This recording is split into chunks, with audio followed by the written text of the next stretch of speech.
Become a great leader. Leadership can basically be judged as all qualities, in my estimation, on a scale of 1 to 10. People at the bottom have very low leadership ability, and about 80% of the population have low leadership ability. And the primary reason is this, and I've studied this for more than 30 years, is if you look at the 80-20, one of the divisions, there's many divisions, income and so on, but the top 20% are proactive and the bottom 80% are passive.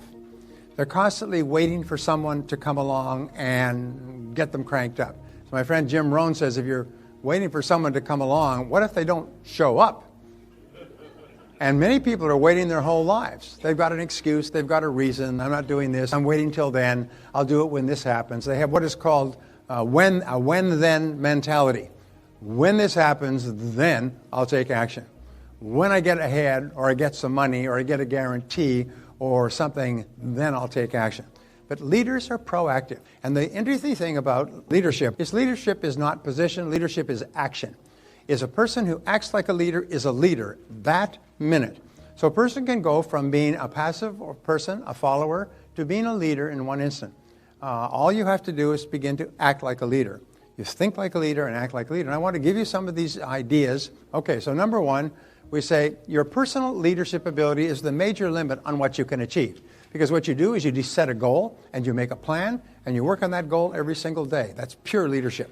It's when you start waiting for something to happen and so on that you fall back into that bottom 80%, that passive.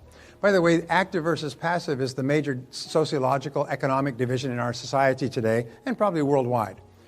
People who are really passive, the bottom 50%, are waiting for somebody else to give them some money.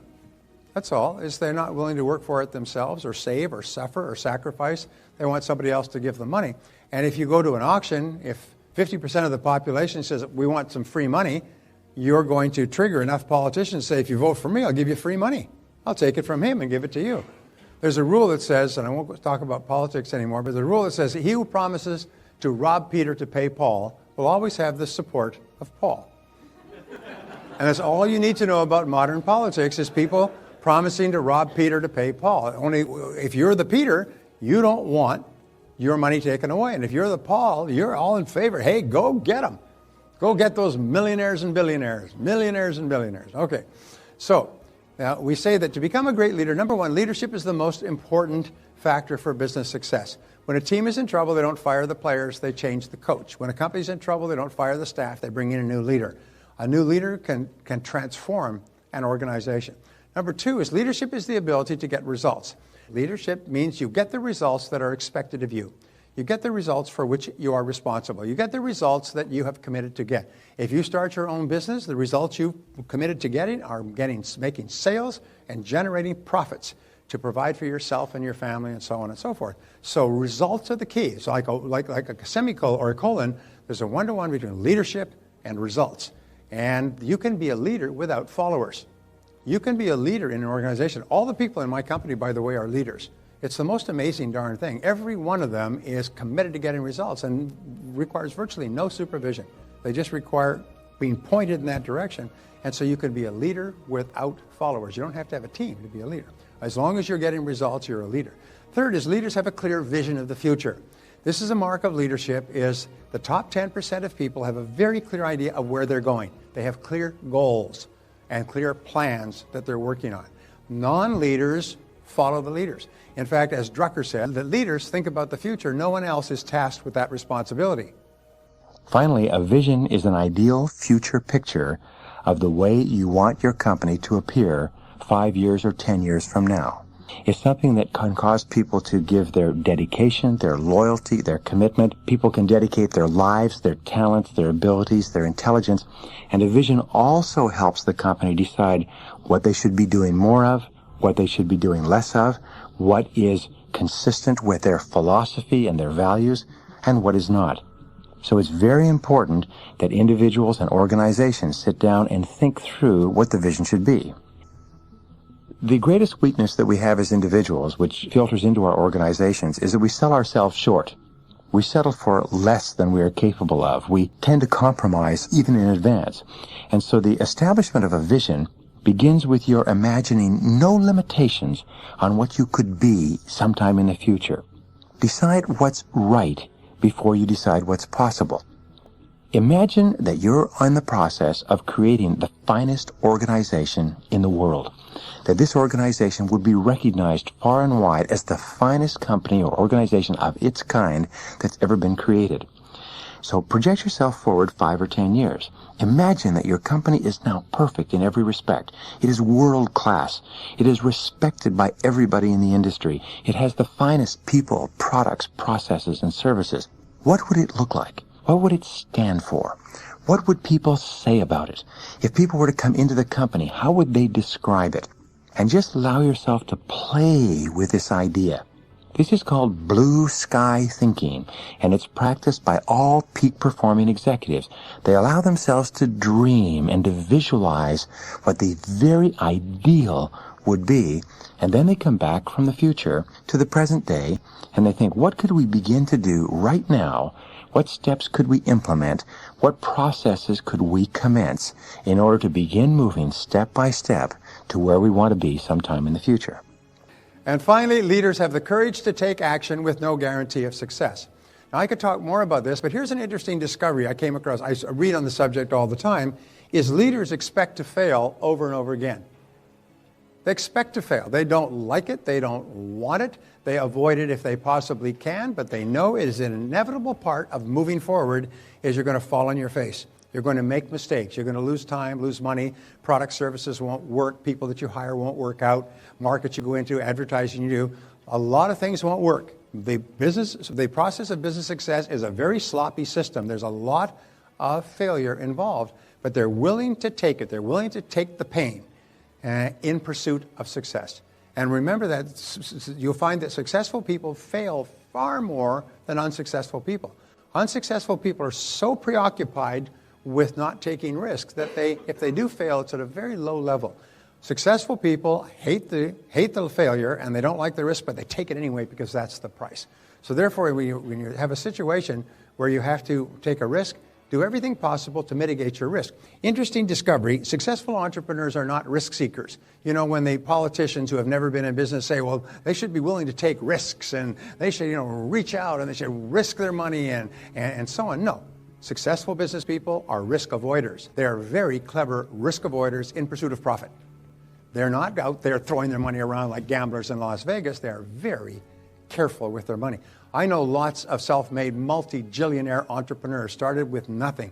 And the more successful they become, the more cautious and thoughtful they are. The more they plan and do due diligence in advance before they risk. They know that in any case, a good friend of mine said 2/3 of your investments, no matter how much due diligence you do, will not work out. They'll either lose a lot or break even or lose a little, but you have to be prepared that 2/3 of your ventures are not going to work out. And you have to minimize your losses with the best information and maximize your profits. But don't ever be afraid of taking a risk in the pursuit of success. Courage means building within people the sense of personal power that enables them to take action when the outcome is uncertain. Trust is the most important quality of successful organizations, and trust means that people are allowed to make mistakes without being dumped on. They're allowed to take risks. They're allowed to try out new things. They're allowed to take chances when there is no guarantee of success, and they know that their bosses will not dump on them for a temporary loss of time or money. The most successful organizations are where people are the most creative and have the greatest amount of courage in trying out those ideas to see if they work. So here are the 7 responsibilities of leadership. Number 1, to set and achieve business goals. That's what leaders do. That's your responsibility. The number one reason why senior executives of Fortune 500 or Fortune 1000 companies are let go, according to Fortune magazine, is called failure to execute, failure to perform. They were hired, they put in that senior position, and they were given marching orders by the board, and they weren't able to deliver the goods. So they were fired, and now we have massive turnover at the really high Fortune 500 level. In every case, they just didn't set and achieve the business goals. Number 2 is to market and innovate. Always looking for faster, better, newer, more original, different, cheaper ways to get the job done more effectively for yourself and your organization. Encouraging people to be creative means encouraging them to come up with ideas and never raining on their parade. The Japanese employees of large corporations generate 100 times the number of ideas that employees of American corporations generate. And you know the reason? The reason is because every single idea is respected, and every single idea is encouraged, and every single person with an idea gets an opportunity to try it out on a small scale. In American corporations, however, when somebody comes up with an idea, everybody takes turn dumping on the idea and pointing out all the holes in the idea. So pretty soon people smarten up and they say, hey, if I want to get along, I have to go along, and they just stop making suggestions. In story after story, where people have been honestly asked to contribute their ideas to the organization, the average employee has amazed management with ideas on how to improve productivity and effectiveness in the company. And when they're asked, why didn't you come up with this idea before? They said, I've always had this idea, but I never felt my ideas were welcome. So welcome ideas and encourage creativity. Allow people to come up with even ridiculous ideas and just listen to them. 3, set priorities and work on key tasks. There's always 100 things that you can do, but the ability to set priorities is one of the most important of all skills that we have as an adult, is to pick, if you have even 2 things, and I learned this from Ludwig von Mises, what is called the law of the excluded alternative. And it said this, that doing one thing means not doing something else. So if you have 2 things to do, one of them is more valuable than the other. One of them is always more valuable. On a scale, in terms of what is likely to happen, the results and everything else, one is always more valuable. The ability to identify and determine which of the 2 is most valuable and to do that, and only that, is a mark of leadership. The ability to set priorities throughout your business with regard to money, resources, time is absolutely essential. And this is something that requires thinking, because you are overwhelmed with too much to do and too little time. All right, number 4 is focus and concentrate where superior results are possible. And this is important. Many people focus and concentrate on things that are not that important. Ben Trigo had this wonderful line. He said, the very worst use of time is to do very well what need not be done at all. And it's amazing how many of us spend an enormous amount of time working on something that need not be done at all. At least it's not as important as other things that do need to be done. One of the things, and we'll talk about this later, but one of the questions I always ask is, imagine with your workload, imagine you could only do one task before you were called out of town for a month. And every single morning when you look at your list of work before you start, say, if I was to be called out of town for a month and I had to get one thing done before I left, which one would it be? And if you will do that, if you'll think like that, and because it'll pop out at you, you know what it is, then the question is, do you have the discipline to do that? Rather than check your email and phone around and read the paper and get some more coffee and shuffle your papers and, stuff that I know you don't know anything about. And then here's the rule for great success, is do fewer things, but do more important things, and do more of them, and get better at them. Do fewer things, but do more important things, and do them more often, and get better at them. And that alone will double your income. The law of 3 will double your productivity starting tomorrow, if you have the discipline to only work on those 3. Number 5 is solve problems and make decisions. Here's a great discovery, and I've worked on this extensively. Your ability to solve problems is usually the critical factor in your promotion, your income, your success, and so on. Every single person, and Lawrence Peter wrote about this in the Peter Principle many years ago, every single person is promoted based on their ability to solve the problems that they meet at their level of responsibility. If you can solve those problems, you keep moving higher. Colin Powell, who I worked with a couple of times, said that leadership is the ability to solve problems. Success is the ability to solve problems. Between you and any goal you have, especially a financial goal, the only thing that stands between you is problems. Your ability to remove the obstacles that hold you back from achieving your financial goals is the critical skill of all. And what is the most important thing that solving problems requires? Thinking. Defining the problems clearly. Defining the solutions clearly. Picking the most important solution to the most important problem and taking action on it and working on it and expecting it not to work a few times until you finally break it through. One of my favorite stories, which you're familiar with, is Thomas Edison working on the electric light bulb. And the story of it is very interesting. It goes back for years, but bottom line is, after conducting 5,000 experiments, and these were mentioned in the newspapers, a journalist came to him and he said, Mr. Edison, why do you persist in trying to invent an electric light bulb when everybody knows that man was meant to light their way through life with kerosene lanterns? He said, you failed 5,000 times. Is that a good use of resources? And his answer was this. Remember, he said, young man, you don't understand the way the world works. I have not failed at all. I have successfully identified 5,000 ways that will not work, which puts me just 5,000 ways closer to the electric light bulb, and I will have the electric light bulb. It was experiment 11,332 or something like that, where the filament lasted and the light bulb burned all night, and it changed the world. But he said, there's no question. He said, all of success is simply taking away all the ways that don't work until the only way that's left is the way that will. And that's very important for us in business, is to realize every time you make a mistake, you say, hey, that's progress. That's one more way that doesn't work. Number 6, lead by example. Be a role model. This is a key responsibility of leadership, is once you take the roles, once you step to the front, everybody is watching you. You're like in a goldfish bowl. And your job is to be a role model. And the way you organize your life to set the best example for others is very simple. It was defined in the universal maxim of Immanuel Kant some 300 years ago, where Kant said, live your life as though your every act were to become a universal law. So what you do is this. As you ask the question, what kind of a company would my company be if everyone in it was just like me? What kind of a company would your company be if everyone in it had the same work habits, applied themselves the same way, came in at the same time, concentrated on highest priority tasks the way you do, stayed longer to get the job done? In other words, if everybody looked at you and did everything that you did exactly the way you do it, not what you say, but what you do, would your organization be a superb organization? What we know about leaders is that leaders imagine that everyone is watching them all the time, even when no one is watching them. Leaders carry themselves as role models as if everyone were sitting around them with clipboards taking notes on their behavior. Leaders recognize that the impact of their words, their performance, their behavior is inordinate on those people who report to them.